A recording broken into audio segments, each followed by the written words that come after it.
दोस्तों, स्वागत है आपका हमारे चैनल सनातन कहानियाँ में।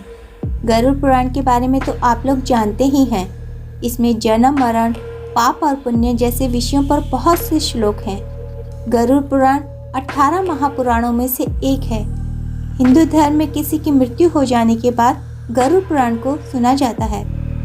आज हम इसी अलौकिक गरुड़ पुराण से बच्चों के जन्म से जुड़ी बहुत ही रोचक जानकारी लेकर आए हैं।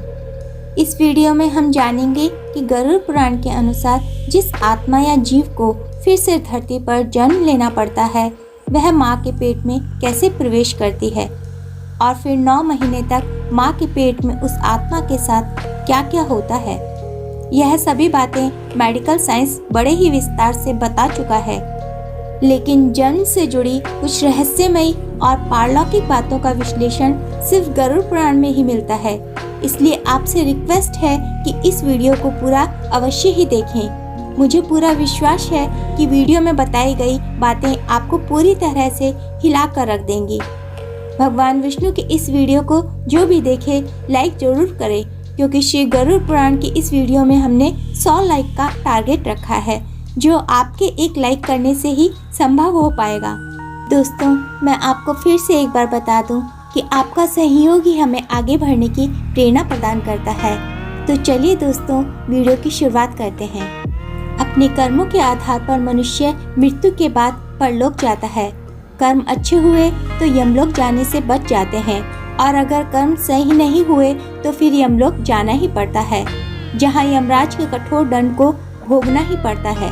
यमराज से सजा पाने के बाद मनुष्य और दूसरे जीवों को फिर से नया शरीर मिलता है और माता के गर्भ में आकर भी कष्ट भोगना पड़ता है। गरुड़ पुराण के अलावा कई दूसरे धर्म ग्रंथों में भी जीव को माता के गर्भ में होने वाले कष्टों का जिक्र किया गया है।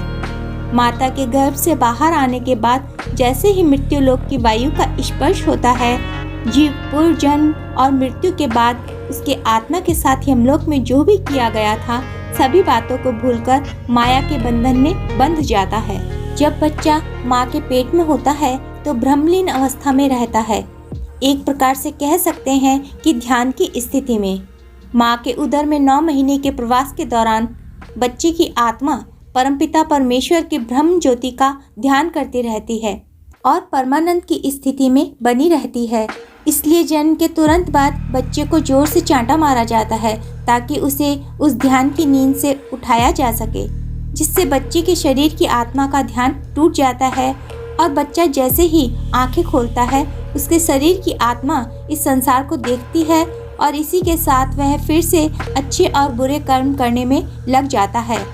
लेकिन जन्म के तुरंत बाद वह रोता जरूर है और अपनी रोती हुई आवाज में पूछता है, कहाँ कहाँ। आइए जानते हैं पुराणों के अनुसार गर्भ में जीव कैसे पलता है और किन किन कष्टों का अनुभव करता है। आत्मा या जीव माँ के गर्भ में सबसे पहली बार कैसे और किस रूप में प्रवेश करता है। जब जीव माँ के गर्भ में प्रवेश करता है तब वह बहुत ही सूक्ष्म रूप में होता है।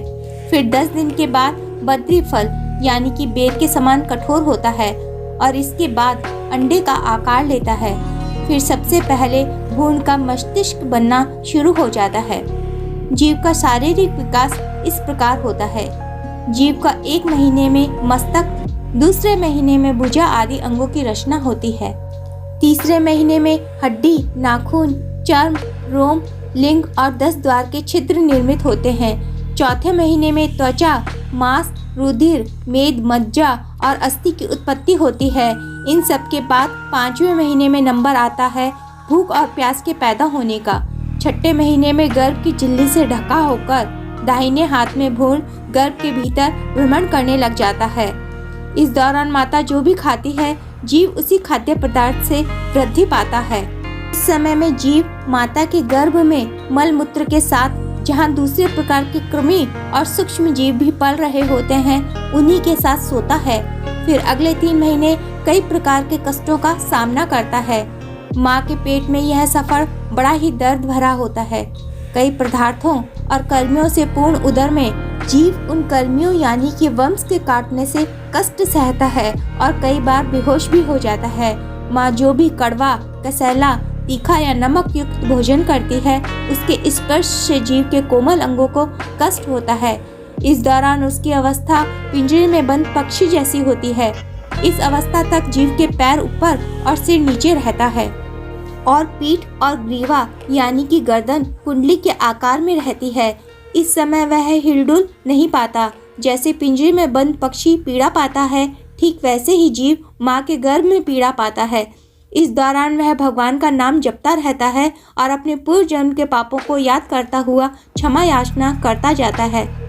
फिर 7वें महीने में जीव को ज्ञान की प्राप्ति होने लगती है, जिससे उसके अंदर भय पनपने लगता है।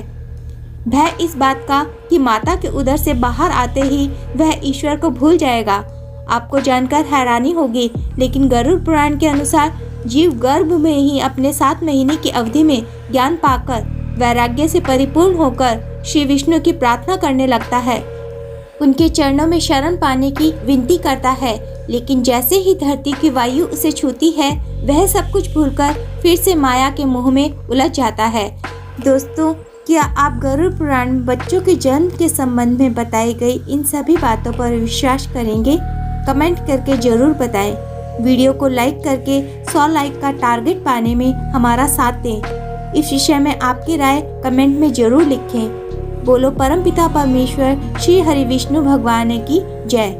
दोस्तों, यदि आप हमारे चैनल पर नए हैं और आपने अभी तक हमारे चैनल को सब्सक्राइब नहीं किया है, तो सब्सक्राइब कर बेल आइकॉन दबा दीजिए, ताकि हमारे आने वाले वीडियो आप तक सबसे पहले पहुंचे। वीडियो में अंत तक बने रहने के लिए आपका हृदय से धन्यवाद। ओम नमो भगवते वासुदेवाय नमः।